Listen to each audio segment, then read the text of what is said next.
Hello, I'm Derek Wheatley, and welcome to episode 23 of the Wheatley podcast. Thanks a million to Oshin, I should say, for last week's episode.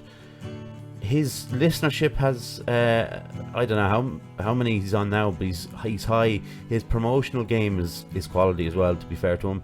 And, check out Mulligan's on Facebook if you want to lose some weight and get fit. I was supposed to be starting the keto tomorrow morning, but to be honest, like at the moment I'm up and down a little bit with the mental health side of things. I'm a little bit tired. I haven't been sleeping too well, so I had spoken last week about this, and I have to talk to Josh about it, who's my my fitness guru, and he said that it's best to be on the top of your game, and I probably made the right call. So maybe give it a week or two, and I'll talk a bit more about it then, and maybe I should read up about it a bit more too. So that's keto off the menu for a couple of weeks, pun intended. So I'd like to introduce my guest this week.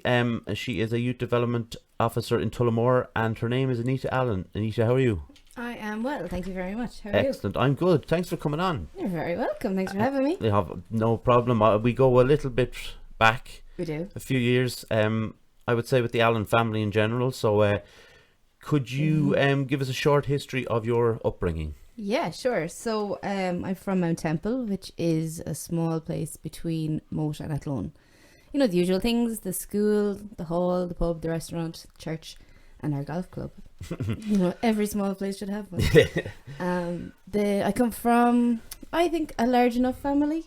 There's 8 of us. I'm the second last and the kind of middle child in the last 3.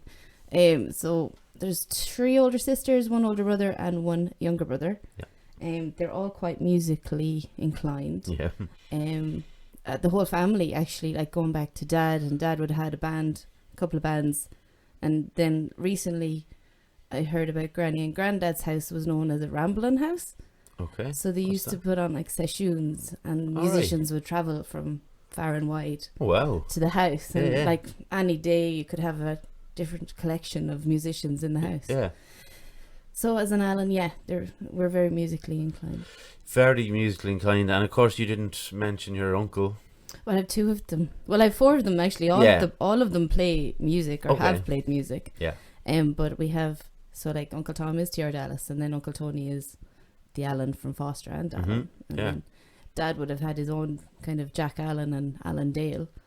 Right. And then he went into Ramblin' Gypsies, and they were more like a pub scene gig. So I remember being young and being a little roadie. Bringing in the bag of leads and the microphone stands into the croft in Moat. Wow. Yeah. So child labour at its very best. Classic. But that's I obviously knew about the Allen of Foster and Allen, and I knew your dad did it, but I didn't realise the extent. I obviously know your brothers are in bands as well. Hopefully Sean will be coming on at some point, an old band member of mine. But it goes back, and actually I do want to talk a little bit about that later on, about, just because I like just talking about music sometimes. Me too, it's nice. It's a huge part of my life. Like our family, so even back, say, Granny and Granddad, but like all of my uncles that have played, and like my cousins are all in bands. So I have a cousin in New York who plays and has a band. I have a cousin in Birmingham, Rosaline, she's a band.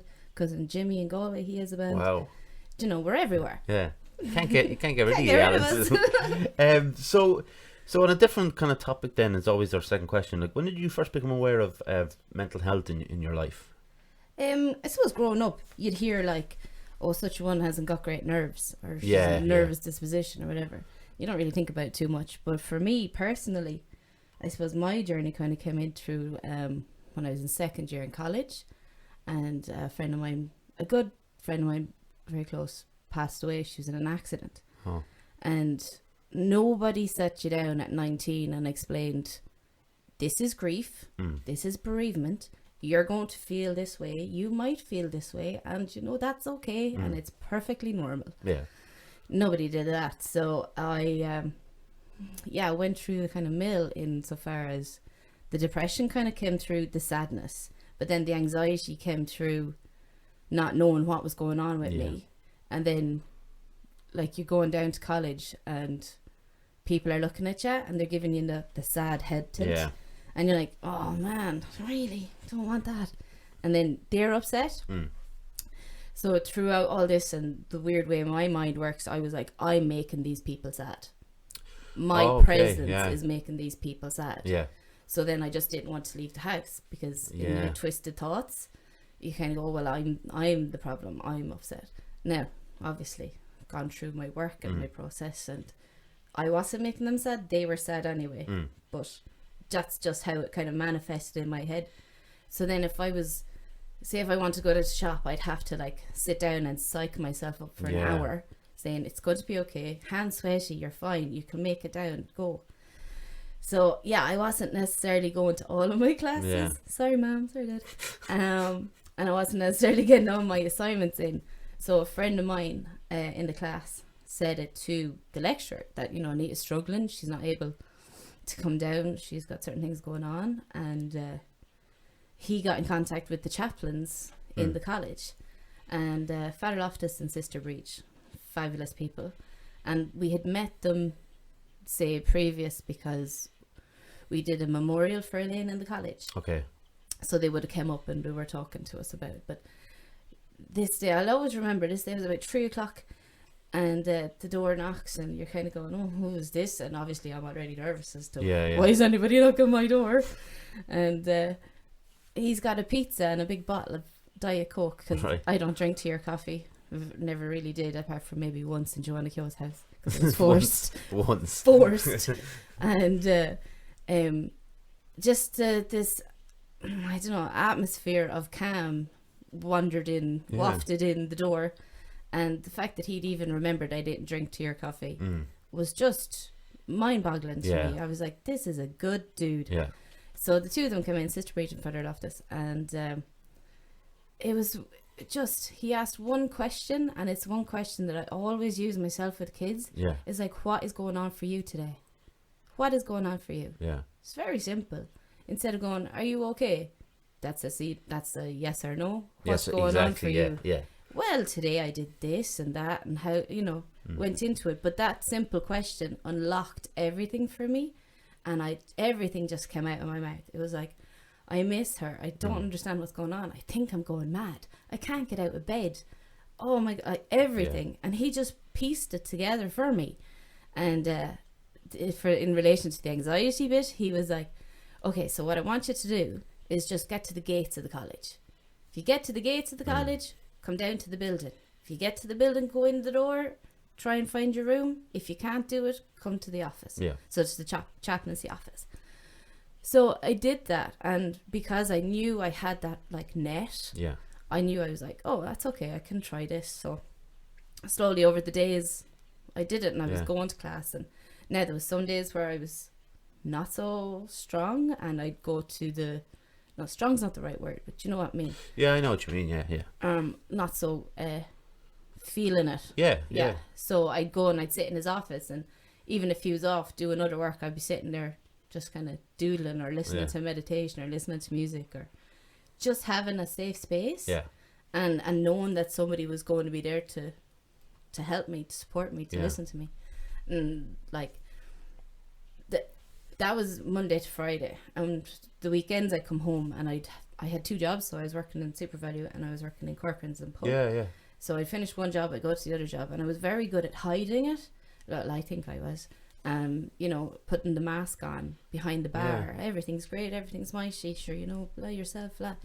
But also because I had other people there who knew Elaine and it was her family, I could, you know, contact them and be like, look, I'm not having a great day. And so I had the support, but I also had the distraction at home.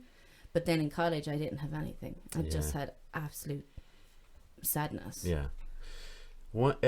So with the help you had, which obviously was great help to you, what else did you find helped you? Did you pursue a kind of, pursue a kind of an educational route when it comes to mental health? Did you start reading up about it? Did you start researching or anything like that? Yeah, so in that moment, I kind of made a decision that if I could be that one person for somebody else, then that was a good way to honour Elaine and her memory and everybody course. else, and maybe other young people. Because I was 19, I was not a child, but I wasn't an adult. Yeah. So the services that were there for, say, children's bereavement, which was rainbows and whatever, that wasn't accessible to me. And then obviously counselling wasn't as huge as it is now. So we didn't have counsellors in campus. We had our chaplains. So that kind of directed me towards becoming a chaplain and being there. And so I did a master's in youth ministry, which is why I became chaplain then. Yeah. And I was in Finglas for 5 years. And then I went on and did many other things. And but all based around young people and being a support and a kind of being there for another young person who hopefully wouldn't have to go through what I went through, because somebody was there to explain. Exactly, yeah, and as it was educate. to you. Yeah. Did you never were on medication for anxiety or anything like that? No, I bulled on through. That's good.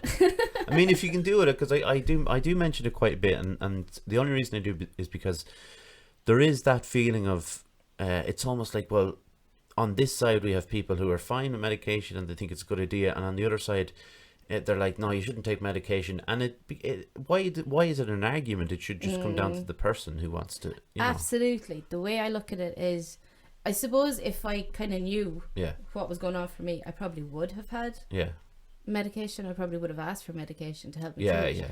But by the time I had copped on to what it was, I was kind of coming out of it, if you get me. Yeah.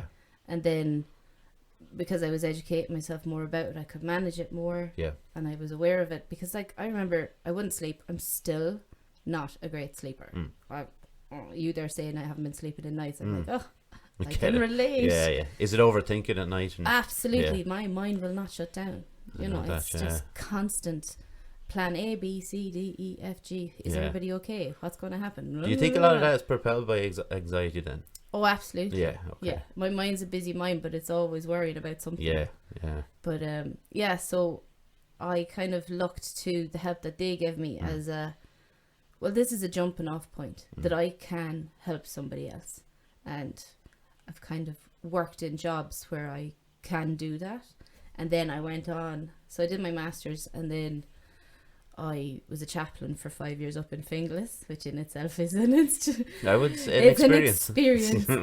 Because you're not necessarily dealing with faith issues there. You're dealing with the basic needs. Yeah. This child is hungry. This child's house got raided last night. He's tired. He's come to school with no bag, and the teacher's like kicking him out because he's no bag. Well, sorry there, sir, but I've no bag because my house got raided and I had to go live with my auntie for the night. Do you know? Yeah. It was all of this, like, all the others, like Maslow's pyramid, the needs. Yeah. You can't go top unless you go through the bottom. Yeah. So it was basically just being there for the kids, and then. Yeah, I think that's a huge achievement on your part. Like. Oh, thank you very much. well, because I'll put it this way, right? So my next question was to be: is it hard for you to open up about mental health? But it seems that you had help from that at the start, because it just was something that you didn't understand, which is when you were like, we're roughly the same age, and I understand back then mental health wasn't as a thing. So you were helped along by a couple of people, or however many people it was. You go through anxiety and you've got depression from the grief, but rather than maybe go down a path that would be easy, which you could have, you went down a path to help other people as like a pay it forward kind of thing. Yeah, very much. And I think that's great, because I have not done that. You're doing it now. Well, maybe. You're doing it now. You're helping people now. I hope so. But I think it's great, and we're gonna get into your next what would you call it, project, I suppose, after this little advert first. Fusion Training Centre, Monksland, Athlone. A place to train in Brazilian Jiu-Jitsu, kickboxing, martial arts and CrossFit. A great atmosphere with experienced coaches and a real sense of community. If you want to join the team, find us on Facebook at Fusion Training Centre or drop in for a chat. Fusion Training Centre, train like a warrior. I must say that this was the first week we were back in Jiu-Jitsu, and the first week the CrossFitters were back inside. And Martin has done a great job in there of keeping social distancing during the CrossFit.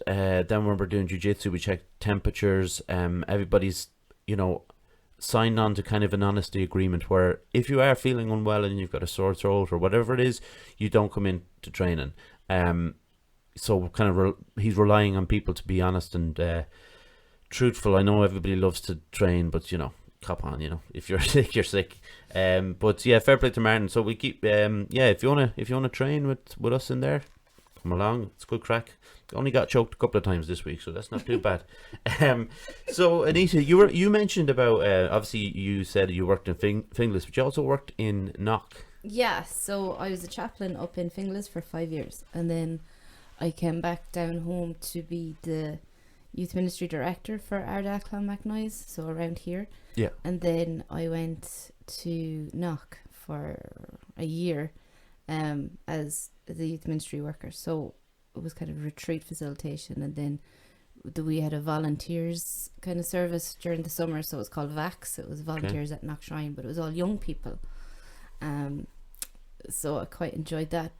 The difference for me insofar as working with the kids every day in a school, and then you have them for one experience as a retreat, you don't necessarily get to see the impact of that day with the kid. Like it might filter in and something might come from it like 6 months down the line, or like it might come from something that you've said or discussed with them, and then nothing might have happened. It was just a nice day, you know. But for me, Knock is somewhere special, and even whether you believe or you don't believe, there is that energy of calm in the place. Like I remember being quite small, going with Mammy, and I think it was the Legion of Mary up on a bus. Right. For Mother Teresa being up there, and I know people have their issues with her, so whatever you want yourself. I don't mind her. But I remember falling asleep during the rosary. I must have been, and then half of my face was sunburned and the other half was it? Yeah. So that's my memory of yeah. it. But no, Knock, yeah. So there's two places in Ireland, like I said to you, that I get peace, and one is Glendalough and one is Knock, and it's just, look, even if you don't believe, go up. It's a nice place. Yeah, I've never been there. It's, I don't know. It's not that I was thinking, oh, it's religious, I'm not going there. It wasn't. I don't think it was anything to do with that. It just didn't, you know. I just didn't. I don't know why I didn't go there. Maybe I will someday though. Like, why not? It's I'm only young-ish. So you're as I mentioned before, you're youth development officer in Tullamore. Yes. Why did you decide to get into that section of things? Yeah. It was a job. I know. No. So obviously after the youth ministry, I had experience of running a centre. So then when the centre in Tullamore, St. Mary's Centre, also again St. Mary's. Yeah. It's called St. Mary's as well as St. Mary's in Athlone. Oh yeah. So I've worked in two St. Mary's. Came up, and it was just something that I was interested in, so why not go for it? Exactly, yeah. I mean, people are interested in a lot of things and then just don't bother. Yeah, you know, it's a one of those things. And what then is, I don't know if this is a good question actually. I wrote this down. I was like, is this a good question? There's no wrong questions. There's no wrong questions. What's the message or the messages that you try and pass on then to the youth in Tullamore? Well, all over. Yeah. Just be kind, be nice. We're here for you. Yeah. Like if you need support, we're here. Don't ever feel alone. Yeah. You know, if it's just you need something printed off, it can be something basic, like if you needed something printed off to, you know, suicidal ideation. Okay, yeah. Two extremes that we deal with. So we have 3 groups. We have our 7 to 9s, which are babies. Then our 10 to 12s, which are kind of like the tweens. They're not like, you know, they're not kids, but they're not young adults yet, so they've all the hormones going mad and they're all the attitude. And I love that because you see their personalities coming out to the fore. They're developing. And then obviously our teenagers is the youth CAF. So we run we have our clubs every week, and then we have different programs that run, and then seasonal programs, so like summer camps. We didn't know what the story was with summer camps this year, obviously with COVID. So we've got the guidelines, so we're able to go ahead. Well, obviously restricted numbers, restricted times.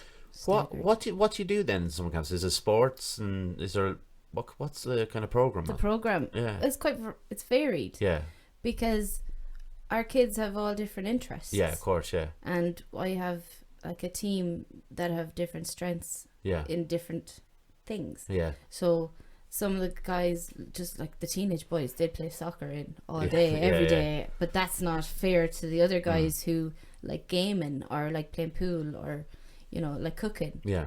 So we've got the resources. We've a great centre, you know. Yeah, it sounds great. Yeah, massive, and we've huge things, and we've loads of resources. Yeah. And you know, we tend to mix it up because, and everybody has to try everything.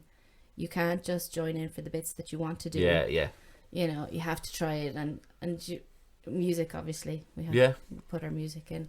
And what did you say you had a Zoom Glee? Oh, our Glee club. Yeah. So on Tuesdays normally before COVID, we'd have our Glee club. So every year we have a musical, a junior musical. Okay. And it came about after Disco Inferno, that the kids really enjoyed spending time together, and they didn't want to stop. So they wanted to make a club. So we made a Glee club. And that's a good crack at it. Yeah, it can be. Yeah. And then during this Christmas gone by, I was after getting some funding from Creative Ireland, and we did a Christmas kind of program. Yeah. And so we got people in to do workshops in drama, dance, music. Yeah. And then they wrote their own show. Really? Yeah. Well, I say they. Yeah. Me. You wrote their own with show. with their ideas. Yeah. So so we created their own show, and then we put it together. Nice. And they performed it, and then in January we went to Aladdin in the Gaiety Theatre. Oh, nice. Yeah. As part of it, for them to see a real production, like a professional production. Because in fairness, the musical societies from around here are brilliant, amazing. Like Tullamore, Athlone musical societies are brilliant. Yeah. And but I just wanted the kids to see like a professional course, one in the Gaiety, like such an amazing venue. So that was part of the Christmas program. So then Offaly Arts office asked us to be involved in this creation in isolation. Okay. During COVID, so it was like a reflection upon the kids, the young people's time during COVID. So we wrote a poem together, and they performed it, and I recorded it, and we sent it in to Oisín, who's the officer with Arts Council in Offaly. So we would meet we'd have a Zoom call every Sunday. So it started off really just like having a table quiz and stuff, because even the Allen family quiz, we have one on a Sunday evening. Yeah, because we weren't obviously getting to see everybody. Yeah. And I wasn't getting to see the nieces and nephews. Of course, and we'd be quite close family. Yeah. Like, we all live less than an hour away from Mommy and Daddy's. So we're quite close. Yeah, that's nice, isn't it? Yeah. So, we'd have our Sunday evening table quiz. Yeah. And then I'd go... Let me ask, actually. Yeah. Who's the best at the table? Jared. Of course it's Jared. Of course it's Jared. He's not even an Alan. Yeah, by the way, this is Jared who I thank at the end of every episode did the logo. He goes out with my sister Roisin. So it's all connected. But of course it's Jared. Of course. I was thinking which one of the Allans in it. Yeah, wasn't an Alan at all. No, it was Jared. Yeah, I say he loves it too. Yeah. But going back to, so if I'm always interested, right, in the idea that you take a group of people, okay, so we'll just say the Glee Club, for example. Was there somebody that went into that kind of begrudgingly, and then all of a sudden just turned into some sort of, I'm thinking X Factor, I know that. I'm going too far with this in my mind. As in they were kind of ish. Yeah, but then they kind of blossomed. Then, oh my God, this is where they loved it. Yeah. Not in my experience. Not in your experience. But does it happen in, maybe not just the Glee, but I'm sure it happens in other experiences where, because you know what I mean, we don't always know what we really love until we experience it, know. Yeah. So like in our junior clubs, one lad, I'm not doing cookery, and then he turns out that he's a really good like he really enjoys it, and now he likes baking, and he'll make cakes and stuff.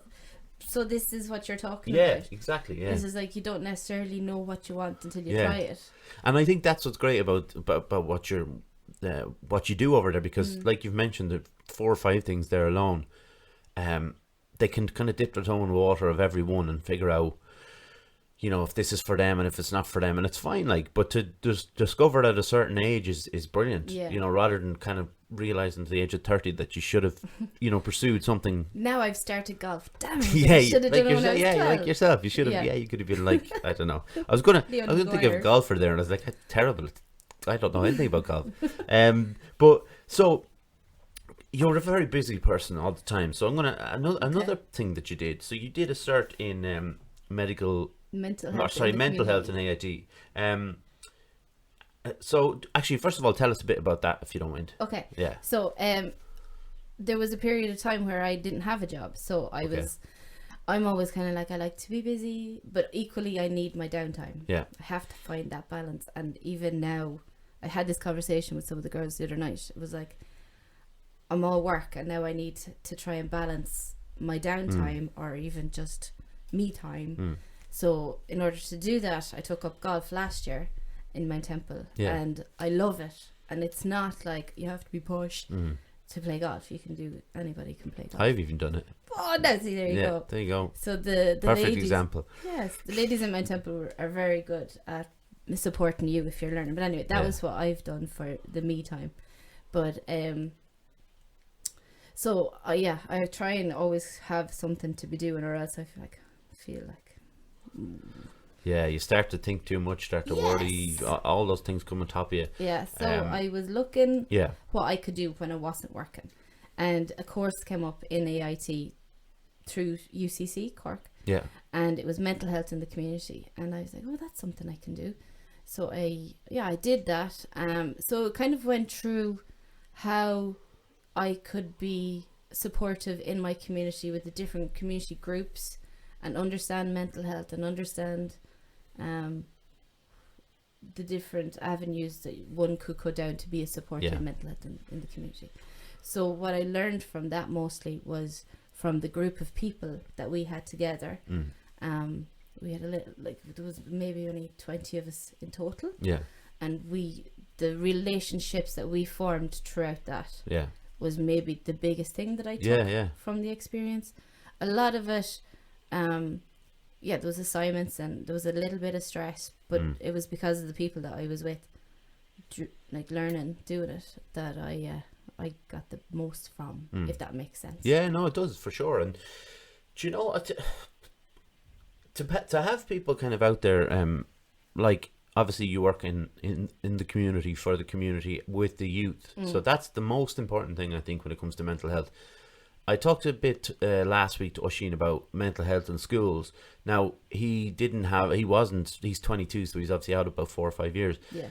He didn't have, classes about or anything, but he had people dropping in. Do you know anything, how are they working it now, from your experience, obviously? Yeah. How are they working it now in schools? Well, when I was a chaplain, we would do, say, Positive Wellbeing Week. Okay, right. So I got speakers in to talk to the kids, but I also got speakers in to talk to the parents. Right. So I think Dr. Paul from St. Patrick's up in Dublin came down to talk to the parents. Oh, right, okay. About stress. And not just exam stress. Because everybody's like, oh, kids, exam stress. Yeah. No, it's the everyday stress. It's the what's going on for them in their day. Normal day pressures. Small things that build up to bigger things. And and if they don't have somewhere to share that, it just, like what you're saying, it stacks up and then it's just going to explode somewhere. So it needs an avenue or an expression. But so you'd have SPHE, which is your social personal health, and then you'd have your chaplains or your career guidance. And some school, like one of the schools I worked in, Trim, I had a counsellor for 3 days. So she'd come in. Oh, that's a good idea. She's lovely. So we'd work closely together. And then the school itself should have like a care team. Yeah. So you'd have the teachers who would be on board looking after, say, maybe kids that might be at risk, or kids who are not coming to school, and there's different reasons for that. And then school completion is also involved in that. So that's I worked for them as well. Yeah. See, this is what I mean. I've worked in youth sector, but I've worked in many different roles. But most schools would have nowadays a good, strong understanding about the importance of mental health. Like, you have to actively look after your mental health, the same way that you actively look after your physical health.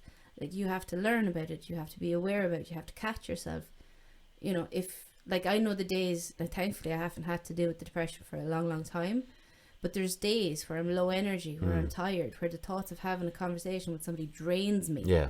And, like, there's certain people in society that are energy vampires. You know, they just, they don't mean to be. They're good people, but gee, you know what I'm saying? Yeah. You need a day yourself to heal after spending an hour with them. I know exactly what you mean. There is actually a TV show on at the moment, What We Do in the Shadows. Okay. And there's one, it was a film and now it's a TV show, but there's one in it and he's actually an energy vampire. Okay. So he's not vampiric in the sense that his teeth are, grow longer or whatever, but he literally works at a job where he sucks the energy out of people. So yeah, when you said energy vampires, but it's actually a very funny show. Check that out. Yeah, that's got nothing to do with anything. But well, yeah, but back to the question. Schools are doing more than they have done. But unfortunately, so like, say I was the chaplain and I was dealing with a girl who was going through suicidal ideation at the time. She was being brought to the GP. The GP was sending her to CAMS. CAMS was giving her an appointment for 3 weeks later. This girl is a crisis right now. Yeah. This girl is in need of help right now. So the system is underfunded, under-resourced. We need so much more for the young people and their mental health, and educating it is important, but also having the resources to back up that education. There's no point in teaching the kids to know something's wrong and not have the resources in place to help support them. So like, okay, I'm aware now that I'm feeling a bit low. I need to go to X, Y, and Z, but X, Y, and Z is closed down because they can't afford it. Yeah. What do you do with that? Where do you go? Yeah. The system is just, it's underfunded and it's under-resourced and it needs to change.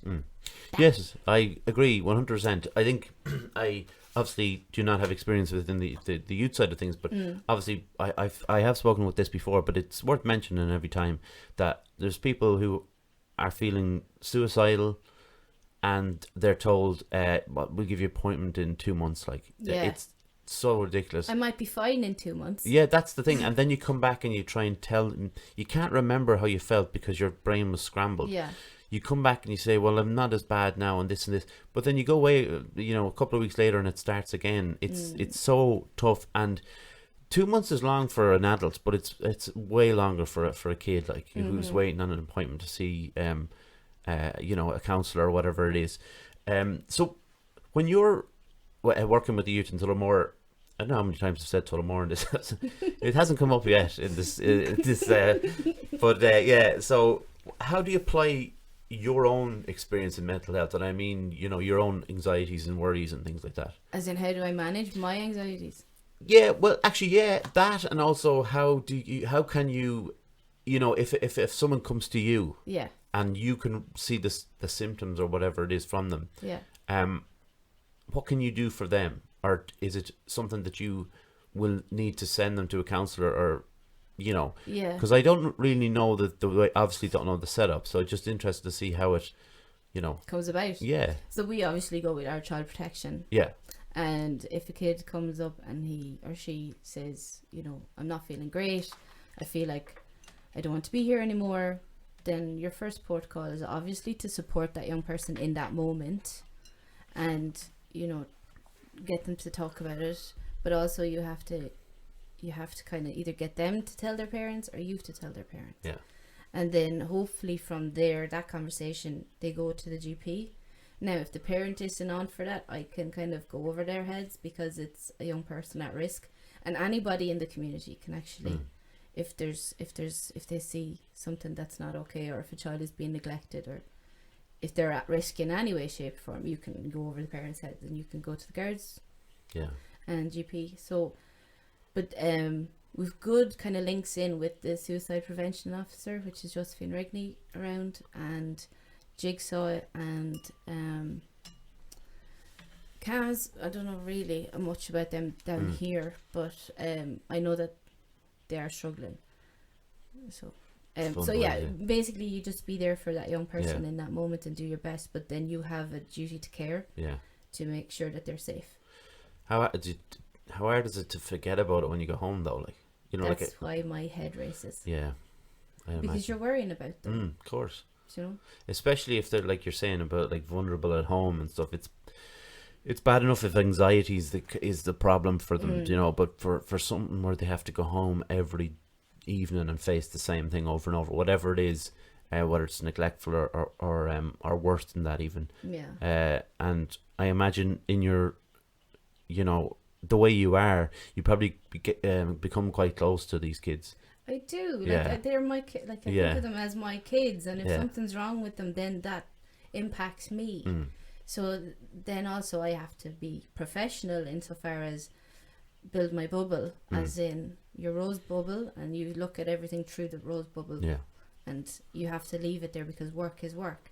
But when you're working with young people, you can't necessarily just shut off. Yeah. Like if I was in an office doing banking and numbers, that's fine. I'm dyslexic with numbers anyway, so Oh, right. So like 6s becomes 9s and 5s or 7s. And like you could read out a phone number to me and I'll write it down, but I'll write it wrong. But will you be able to read it right? Do you know what I mean? No, I'll have wrote it down wrong. Yeah, okay. Even though I'm saying the number that you're saying to me, I've wrote it you've wrong. Written it down. Wow, yeah.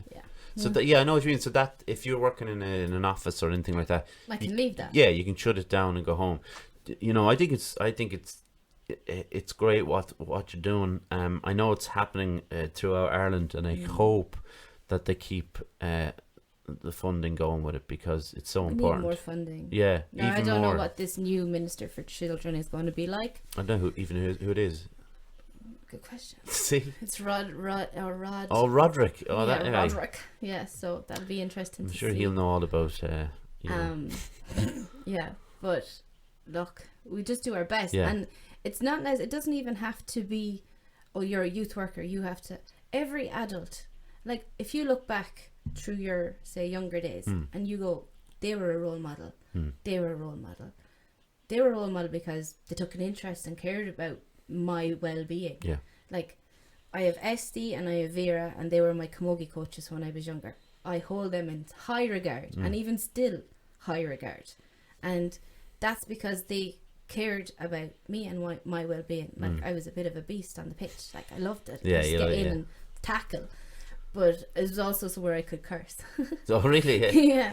Couldn't curse at home, but I could curse on the pitch because nobody could hear me. Yeah. So it was fine. So that was your little release? Yeah. Nice. Smack the shins off some girl and give break a curse. someone up.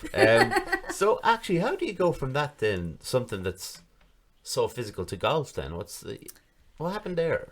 Oh, well, I played golf when I was in secondary school. It was actually. Oh, did you? Yeah, it was funny. It was on the golf team, but the golf team was more like, who wants to have a few days off school? Ah, yeah. Me. Yeah. So so I was interested in it then, but there wasn't really anybody girl-wise playing when I was that age. So I kind of went to the driving ranges and stuff. The one in Mount Temple is excellent. Also, Niall has one out in Athlone. But nobody had the interest with it, so I just kind of stopped playing. Yeah. And then Mount Temple ladies started doing this getting into golf. Right. And Michelle, my sister, started it. Yeah. And then Roshan and Jackie, my other two sisters, did it. Yeah. Oh. And then last year, Jackie was like, you need to widen your circle of friends. Why don't you do this? Yeah. And it's been the best thing for me. I love it. Just so many nice people in there, and Mick and Margaret in the golf club are lovely. Right. And but for me, what I get from it is it's an hour and a half of not thinking of anything else. Yeah, I was going to say that. It's like meditative or even mindfulness, because you are forced into this moment. How am I going to take this shot? Yeah. What club am I going to use? Like, what's the wind like? Because your game even is affected or impacted by how you are, like physically, mentally, then the environment of the course. Like, is it raining? Yeah. Are the greens fast? Every day it's different, so it's a challenge. You're not just going out playing the same few holes. Yeah. Each of those holes are going to be different because of what's going on in that day. Yeah. So every day is a challenge, and you're like, I love a challenge. I think that's a great analogy of hobbies in general. Like that's the whole thing. Like, mindfulness doesn't necessarily mean that you're sitting there trying to meditate. No, it can do, obviously, but I mean, it can also be like going out and playing golf, picking up a guitar. Any kind of hobby can be something that you know, because you're playing guitar, you're concentrating on the chords so much and the changes, the progressions or whatever, it takes you out of the crap like that's going on in your head. And like I played golf a few times. I was not very good, like, but it was, you know, it's a hard enjoyable? game. But you know what? I liked it the first couple of times. Okay. And then after that, it just became a bit frustrating for me. And I thought, because you know yourself, like if it's 18 holes, I was playing in Moat, I think. Yeah. So it's 18 holes, and you get to about 9 or 10, and you're just, I'm done. oh yeah, I'm kind of tired now. I could do turn around, but you have to kind of go to the end. But I will say, I can see why people like it, you know, because like you say, it is a mindful thing, and it's difficult. So it's there's that on top There's of it. the challenge. Yeah. You have to pay attention. It's not just, you're not just hit, well, you can just hit the ball, but Yeah. then you're out of bounds, you're in a tree, or you're in the sand, or you're in the rough, and you're like, oh, why am I making this harder on myself? So you have to be you are forced into the moment to pay attention to what's going on for you. And you're not thinking about work. You're not thinking about, oh, what am I going to have for dinner? Because that's always on my mind. You're not thinking about, like, is the kids okay? Did they get home safe? Yeah. Like, you're literally just in that moment. And I will say, for anyone who hasn't played golf, it is very difficult. They make it look so easy, don't they? Yeah, but they've been training and playing since they were 7. Exactly, yeah. You know, like, I can't start now at 39 and go, I'm going to be professional. Yeah, it's like, yeah, that's true. And it's like I mentioned earlier about, like, it's one of those things that when people find it a hobby or something that they love doing, it's so good when they find it when they're that young. And they're able to not perfect it, because it's hard to do that, but you know, be very, very good at it. You know, I don't think I've ever asked you this question before. Can you sing? Yeah, I'm not going to ask you to. Thank you. Okay, good. So all of the family are musical. And they all did music in secondary school. I did woodwork. Oh, really? Just because, you know, because everybody's doing music. Yeah. So I was just like, oh, I'll just do this. So I'm excellent at flat packs. If you need anything done, I can sing. Yeah, I wouldn't have the confidence. Yeah. Okay. Right. To perform like the boys do. Yeah. Like when the boys start, when I say boys, I mean Sean and Paul. Yeah. Like when they start talking about music, they go into a different language. Yeah. And I'm just smiling and nodding, going, yeah, that's great, boys, you're happy. They're, I will say, like I was in a band with the two lads when I think I was 20 or 21. And, you know, like Paul was 16 at the time. Yeah, crazy young. So confident he was. And he... in the band, it was called Misbehavior. I don't know where that came from, but it's an awful name though, isn't it? But so it worked at the time. It sounded cool at the time. But we had, like, Sean was the singer, but I sang about 4 or 5 songs, and then Paul sang a couple as well. Yeah. But it was Johnner's on drums. John was on drums. Yeah. John Lynch was on drums. That's Jer's brother. See, it's all linked. All connected. But yeah, like Sean has a crazy amount of confidence and energy. He's in a band now, a wedding band tour, and they did you obviously listen to Here Comes the Sun? Oh, so good it was. But I love the Noah Reid, you know that song. The best. I love his version of that. Yeah, it's deadly. Oh, he's beautiful. He's They're so all good. talented. They're all very Sickeningly talented. Yeah, this is the thing, right? If you watch they're called The Suite. That's right. They're called The Suite. They put up some videos on YouTube during the lockdown, and or on Facebook, I should say. And they did Here Comes the Sun yesterday, and it was just like, it's not just, it's so professional sounding. That's what I'm trying to find. And I've always thought Sean's voice was great. And Paul is in a band now as well. Yeah, he always has been. Yeah, he's such a musical tramp. Yeah, he play with anybody. So he's at Thunderslap now, and they're like my favorite band. Yeah, here's the thing, I haven't seen them play yet. I know. Look, I can't go to pubs. That's true. But this is funny. I walked into. I'll record them FaceTime next time. Yeah. Set it up. Live. Just my face on the phone. Yeah. But whenever the next time they gig will be. I don't know the guy's name, which is bad, but I walked into the what's the brewery place? You know that the one? Dead Centre. The Dead Centre, right? Yeah. So I walked in there about a year ago. Fusion were having a little get together for the coaches. Okay. And there was Paul and the singer Brian, that's his name, just playing there, and it was so strange just to see him, because I hadn't seen Paul in so long, like, so I got to have a quick hello with him and stuff like that. But he's he's just such a talented I know. lad. I mean, he's one of those people who will just pick up anything. He can play drums. He plays bass. He plays guitar, and he sings. And he plays them all very well too. Yeah, high standard. Yeah, it's not just messing around. He played bass when he was in our band. He shouldn't have been in the pubs. He was too young to be in the pubs. He was too young to be in the pub. But so like, you obviously go see Paul. Yeah, I'd be like one of their strongest supporters. I suppose if I can get in, I will. Yeah. But obviously I can't crash weddings to see Sean's. That's the thing about Sean's, yeah. But like we're a good family, as in we will support everybody. Yeah. So if I was say I was doing like the table quizzes for fundraising for when I was going. Yeah. They'd all support me. So say we go support PR, we go support Sean, like they'd support us in doing different things that we're doing. Yeah. So it's great. Plus no family. But it's always been. I've been out to the Allen house in a couple of times, and into the shed. We were practicing in the shed, and obviously got to meet your parents as well, which is great. And it was class being out there, because it was I was living in town at the time. Yeah. Out now where I live, it's out in the country, but I had never really been out in the country as such. And it was such an open space. Didn't have to worry about noise. No. It was nobody so can great. hear you scream. Yeah, that's it. Yeah, nobody can hear you scream. So the music in the Allen household was always such a big thing, like massive, and it's following through now, because Alana. Yeah. Little one. Well, she's not little. She's 17, but she plays guitar and she sings. Yeah, and she does be in musicals. Oh, I didn't know that. Yeah, like Katie sings too, but Alana Katie does is Jackie's. Right. Okay. Jackie Porrick's, not just Jackie. Yeah. But Alana plays guitar and she's been in musicals, so she's in school, right. And then she did the one with us in Tullamore as well. So it's following through. And then little Emily, Michelle's Emily. Yeah. Oh man, do you see her with a little guitar?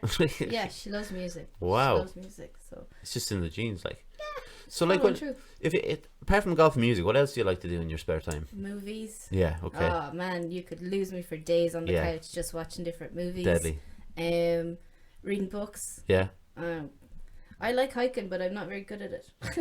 Can you be good at hiking? What's the story about hiking? I've never like gone. walking, but I don't like walking up hills. Oh, yeah, I'd be with you on that one. Yeah. So I did the Camino a few years ago. I did the last Oh, bit. did you? Yeah. Oh, nice. And we're going back to do it next year for my 40th. Class. Hopefully. But you did the whole thing? No. How long is it? I think it's like a month if you want to do it all. Oh, okay. But I only did 5 days because I could take 5 days off work. Fair enough.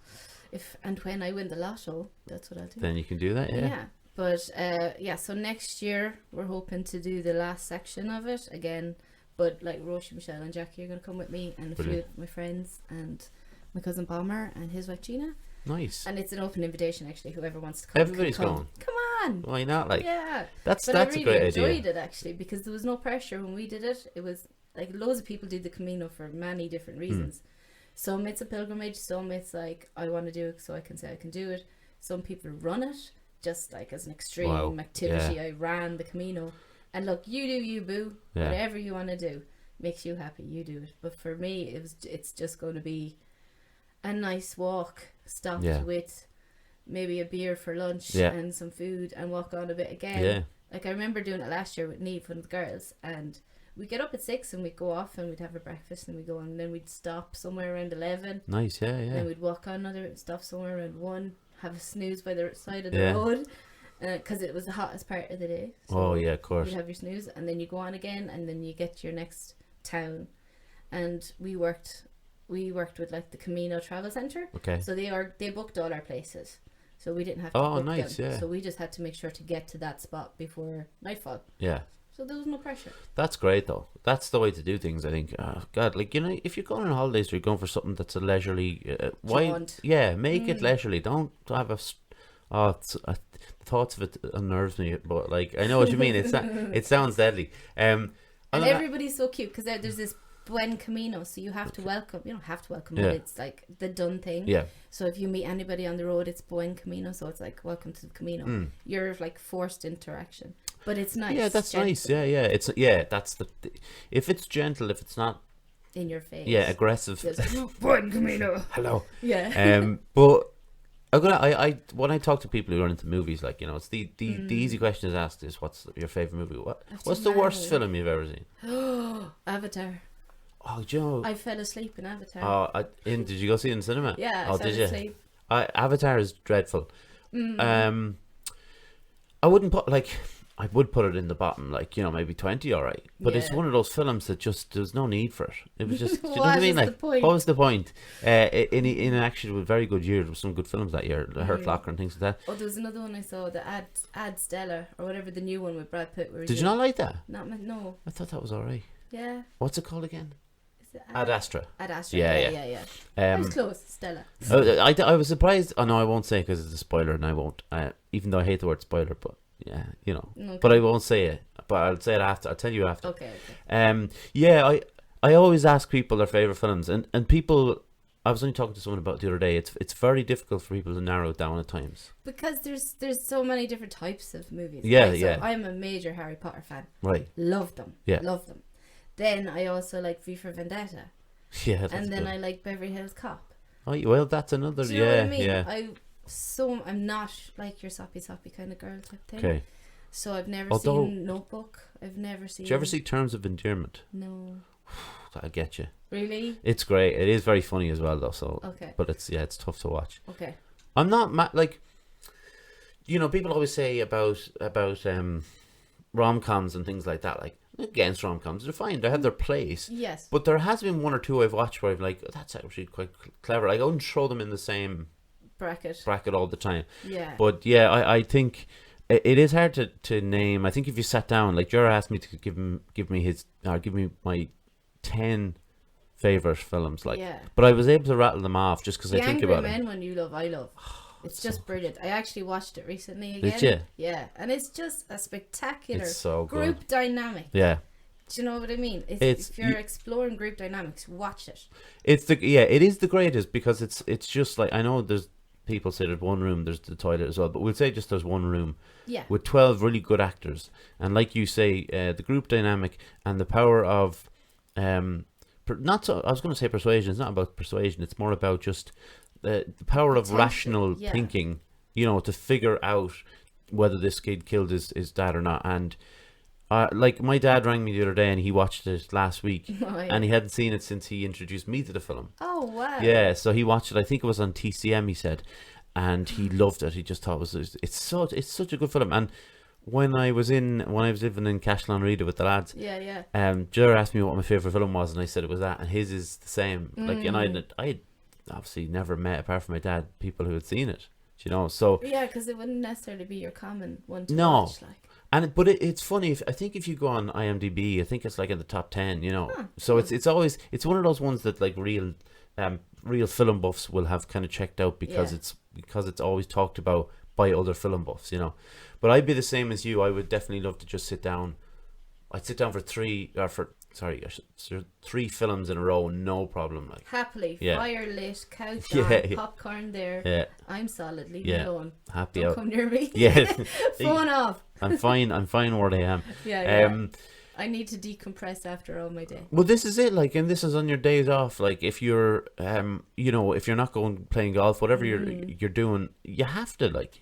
That's part of the whole life experience. But also, when you watch a movie, the same way when you're golfing, if you're going through something or if you've experienced something else, that movie has a different meaning. Yeah. You can take a very different feeling from it if you've gone through something else. So exactly, even if you've, like, say you watched, I don't know, Yesterday, which is a Beatles movie. Don't talk about it. I Don't won't be watching. Don't mention the war. Don't. It's not great. Good. So even you watch that and then you watch it 2 years later and you've gone through something else, it can mean very different. The same way when you're reading books, the story and the characters, and you connect and you're building that relationship with those characters, and it's escapism. Yeah. It's very best. Yeah, it is, and do you know what I'm all about as well? Like, and I don't know if people would be into it, but I have these like comfort. There's comfort food, there's comfort everything, but comfort in movies. There's always a list of films that people do. I'll go back to like ones all the time just because even if I know the whole script and everything, I'll just sit and watch it and just relax. Like, and I love that. Even silly ones like Dumb and Dumber, I'll watch that the whole time. Like, or The Holy Grail. That's another one I'll watch. Like, the Holy Grail. Yeah. Those kind of ones where you just don't have to worry or think too much, and you can just relax and enjoy it, Yeah, love don't it. stress. See, that would be the kind of Harry Potter ones for me. Yeah, that's what I mean, and I'd say they are comfort films for loads of people. Those horror. I haven't seen the last two actually, but I've seen all the other ones. Very well done films. DVDs, I'll throw them into. Yeah, just the last two. What are they called? What is the two? Deathly Hallows 1 and 2. 1 and 2. See, you know, the Harry Potter ones are so well made. And I remember seeing that one, The Prisoner of Azkaban. Yeah. And I just thought, that was dark as... But you see, there was a huge shift in the production because the money was coming in. And Alfonso Cuarón directed it. And they changed the director. Yeah. So they could put a bit more into Yeah. it, and you can see the difference. But Azkaban is definitely darker. Oh, it's so dark. And you're kind of going, these are children's books. Yeah. And even the one, is it the Goblet of Fire? Is that the one where they're competing? Yeah, the Triwizard. And doesn't Robin Pattinson's character die in it? Like, yeah, Hufflepuff. Like that was is that his name in it? No, that's his house he's in. I was thinking that's a mad name. Yeah, so he that's dark as well. That was my favourite of the ones that I'd seen. Now, in fairness, the way he goes is not nice either. Yeah. But I mean, it's Harry Potter. That's it, and it's life. It is though. Like these kids growing up, they learn things through films and through books and things. It's not always in real life. Anne and Barry had a car. Yeah, remember Anne and Barry? Yeah. God. They Actually, don't have Anne and Barry anymore. Do they not? So two other people. Yeah. Who are they now? Then you don't know names. Well, I wonder if Anne and Barry were fine names. I don't know. Don't know. My grandaunt is Anne. She's married to Barry. I always thought that was hilarious. It's the story about G. Yeah. Have you got any questions for me? Actually. So I have two. Oh, two. Wow. Right. So I put it into the family WhatsApp group yesterday. Okay. And I was like, I want to get a good question for Derek. Oh, this is daunting. So Roisin was, where would you go anywhere in the world if obviously you weren't going to be anxious about it? Yeah. What would you like to see? Where would you like to go? Do you know where I'd love to go? I'd love to go to Tokyo. Tokyo? Yeah. Super busy, hustling place. I know, and that's maybe why. Because there's things you think about. You think Iceland is one. Oh, Switzerland, I've always had something in my mind about Switzerland. But there's something about Tokyo and all those bright lights, and it almost looks like something out of Blade Runner or something. Yeah, you know? futuristic. Yeah. And you're right. Those shots of those pedestrian walkways that just go across everything, that freaks me out. But Tokyo just looks like a place where I'd be like, I don't know, it just looks really welcoming or something. Yeah. I like do you know what, actually? It's interesting. It's very interesting, and I love the attitude of the Japanese towards elderly people. It's honour. It's honour and respect. And they really look after their elderly people, and it's there's your retirement plan. Yeah, there you go. Just leave it till I'm 65 and then I'll go. And then go, be fine.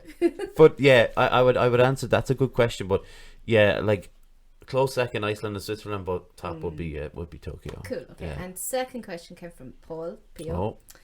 What would be your least favourite Beatles song? Oh, that's a snaky one. That's like me asking you what's your least favourite film. That's really weird. For years it was the continuing story of Bungalow Bill, right? Right. But that's actually grown on me. Okay. So the worst Beatles song is definitely Don't Pass Me By. Okay. On the White Album. Written by Ringo. And listen, I like Octopus's Garden, which was his other Ringo's, but Don't Pass Me By is dreadful. It's really bad. Do you know who I think you might like? And maybe you haven't heard of him. Tim Minchin? Oh, yeah, is he Australian? Or? Yeah, he's Australian. He plays the piano, but he's a comedian. Yeah. He wrote Matilda, That's the musical. right, yeah. But he's genius. Is he? Absolute genius, yeah. Oh, I might check him out, so. Do. Absolutely. Because he's one of those people that I've seen, I think the only time I've seen him is on chat shows. Yeah, but they not don't chat give shows. you the real Yeah, of course, of him. yeah. So, like, he's got one concert that he does, and it's just mind-blowing. Like, really? He's a full orchestra on stage. And musically, it's so clever. Yeah. But also with his lyrics and with the content of his songs, it makes you think. I think he's a very funny guy. Chat shows is not what I'm trying to say. What are they? Panel shows? Oh, yeah. Those ones. Yeah. I've seen him on those. I've seen him play the piano, a little bit, but never enough to kind of, I've never watched the full show, obviously. So I'll check him out. And I knew he wrote Matilda the musical as well, like which is pretty cool. Yeah. Which shows the way his mind can kind of go. But it's his range as well. Yeah, exactly. And his interest. He doesn't just want to be like one thing. He wants to be the producer. He wants to be the creator. He wants to be the director. He wants his vision to come to life as what he wants with the best people involved. Yeah, and that's the thing about it. Like visionaries, you know, let them do that then, because if they're good and if they're honest and their work is honest, just it's going to be a quality production, like itself. You know? Yeah, just let it shine. And that's what you do out in your place. You write. Thank you. Look, you write the stuff. You say, come on. You say the kids do it. No, it's on me. No, no, it's not. No, it's not. No, I don't. But I'd be taking credit too. But yeah, that's been really great chat, Anita. Thank you. I really appreciate you coming on. I really enjoyed that. I'm glad. I'm always happy to hear that when people enjoy themselves. And thanks to Roisin and Paul for the questions as well. They were good. He couldn't ask me what my favourite Peel song was. No, because he knows. He probably knows it's a day in the life. Yeah, always. So he went for the other side of the coin. Typical Paul. Sure, yeah, no, fair play. I'll get through this bit here. Thank you to John for his work. Actually, last week and during the week, getting a couple of videos up. And thanks to Oisin for making a video for us too. Thanks to John's family and Megan as well. To Ger, my mother, my father, my grandfather. Subscribe to the YouTube channel if you haven't done already. The Wheatley. Facebook is the same. Instagram is Wheatley_there, and Twitter is something else. You'll find it. I always mix up those two, but it's the Wheatley. You'll find it. We're on Spotify, Apple, Anchor, Google Podcasts. Find us on Discord. Go to us. Anita's on there. It's such a laugh. It's good crack. Yeah. And I like that. I think the more we get in, it'll be funnier. And John setting up those different tabs for the different interests is great. Is a great idea. Yeah. So if you need an invite, find me on Facebook or John, or if you know Anita, text Anita. She'll be able to send you an invite as well. Yep. Thank you to everyone for listening. It's been a very good one again. I've been very lucky with my guests. I can't wait for the first bad one. That will be good crack as well. No, there won't be a bad. Yeah, no, there won't be a bad one. I know. I pick well. So yeah, thanks very much everyone, and we will talk to you. Well, you'll hear this on Wednesday, and we'll talk to you next week. Take care. Bye bye.